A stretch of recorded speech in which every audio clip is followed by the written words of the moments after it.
పుత్రా, రేపు అనే పదం మనిషి మనసుల్లో ఎప్పుడూ ఒక ఆశను పెంచుతూనే ఉంటుంది. కానీ నిజానికి రేపు అనేది సత్యం కాదు. అది కేవలం భావన మాత్రమే. నీవు పట్టుకొనగలిగేది, జీవించగలిగేది, మార్చగలిగేది ఈ క్షణం మాత్రమే. పుత్రా, భగవంతుడు నీకు కాలంపై ఆధిపత్యాన్ని మాత్రం ఇవ్వలేదు. ప్రస్తుతమే వాస్తవం. గతం యొక్క అనుభవం, భవిష్యత్తు కేవలం నీ ఊహ, కల. రేపు నీవు ఏమవుతుందో అని ఆలోచిస్తూ ఇప్పుడు అనే ఆభరణాన్ని వదిలివేస్తే నీ చేతిలోని పుష్పాన్ని వదిలి మొక్క మొలకెత్తుతుందేమో అని ఎదురు చూస్తున్నట్లు అవుతుంది. పుత్రా, మనస్సు ఎప్పుడూ తరువాత వైపుకు పరిగెడుతూ ఉంటుంది.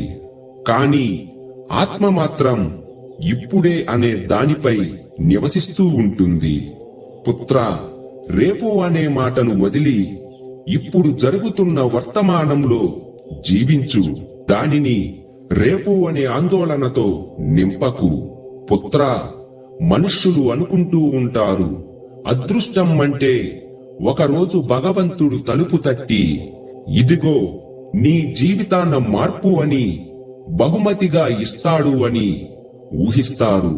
పుత్రా, అదృష్టం అనేది బయట నుంచి వచ్చే దీవెన కాదు, నీ లోపల నుండి మేల్కొనే శక్తి. భగవంతుడు ఎవరి జీవితంలోనూ నేరుగా తలుపు తట్టడు. అతను సూచనల రూపంలో, అవకాశ రూపంలో, పరిచయాల రూపంలో, తన అంతర్గత ప్రేరణ రూపంలో వస్తాడు. ఈ సంకేతాన్ని గుర్తించి చర్య తీసుకునేవాడే తన అదృష్టాన్ని స్వయంగా నిర్మించుకుంటాడు. పుత్రా, అదృష్టం అంటే కర్మతో కలిసిన దైవ సంకల్పం. నీ కర్మ స్వచ్ఛంగా ఉంటే, నీ ఆలోచనలు ధర్మపరంగా ఉంటే, నీ హృదయం కృతజ్ఞతతో నిండిపోతే, అప్పుడు దైవం నీ దారిలో అవకాశాలను పంపిస్తాడు. అవి చిన్న చిన్న రూపాలలో వస్తాయి. అవి ఒక వ్యక్తి ద్వారా, ఒక ఆలోచన ద్వారా, లేదా ఒక విఫలత రూపంలో కూడా వస్తుంది. కానీ జాగ్రత్తగా విను పుత్రా, విఫలత కూడా ఒక అదృష్టమే. ఎందుకంటే అది నీలోని బలహీనతలను చూపి దానిని సరిదిద్దుకునే అవకాశం ఇస్తుంది. అదే సత్యమైన దైవ అనుగ్రహం. నువ్వు వేచి చూస్తే అదృష్టం ఎప్పుడూ రాదు. నువ్వు జాగ్రత్తగా గుర్తించేది మాత్రమే నీకు దక్కుతుంది.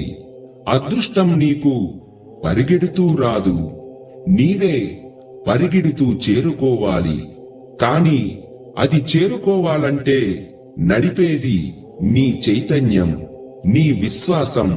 పుత్రా, భగవంతుడు నీకు ప్రతిరోజు ఒక చిన్న అవకాశాన్ని ఇస్తాడు. అది నీవు గుర్తించగలిగితే అదే నీ అదృష్టం.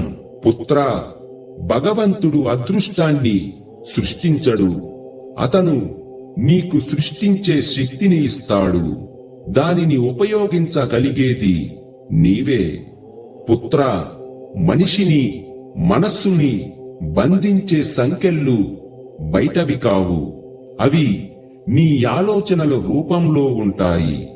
బాధ మనస్సుకు తగిలే నీడ మాత్రమే. దానిని పట్టుకుంటే భారం అవుతుంది, వదిలివేస్తే విముక్తి అవుతుంది. బాధ అనేది అనుభవ రూపంలో వచ్చే ఉపదేశం వంటిది. దానిని అర్థం చేసుకోమని జీవితం చెబుతుంది.